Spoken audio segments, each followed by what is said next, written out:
মানুষের তৈরি কোনো রাজপ্রাসাদ নয়, এমন এক চোখ ধাঁধানো কাচের প্রাসাদ, যা তৈরি করেছিল পৃথিবীর সবচেয়ে শক্তিশালী জিনদের দল। আল্লাহ তাআলা হযরত সুলাইমান আলাইহিস সালামকে এমন এক অনন্য রাজত্ব দিয়েছিলেন, যা পৃথিবীর ইতিহাসে আর কেউ কখনো পায়নি। উনার হুকুমে শুধু বাতাস বা পশু পাখিই চলত না, বরং বিশাল আকৃতির শক্তিশালী জিন এবং অবাধ্য দেবতারাও উনার গোলামি করত।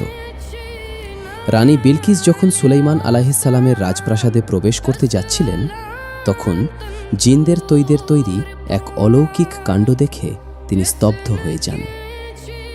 প্রাসাদের মেঝেটি জিনরা এমন স্বচ্ছ কাঁচ দিয়ে তৈরি করেছিল, যার নিচে অবিকল সাগরের মতো ঢেউ খেলানো পানি এবং মাছ সাঁতার কাটছিল। রানী বিলকিস মনে করেছিলেন ওটা সত্যি পানি, তাই তিনি ওনার কাপড় সামান্য ওপরে তুলে ফেলেছিলেন। ঠিক তখনই সুলাইমান আলাইহিস সালাম হেসে বললেন, এটি আসলে স্বচ্ছ কাঁচ দিয়ে নির্মিত একটি মসৃণ চত্বর।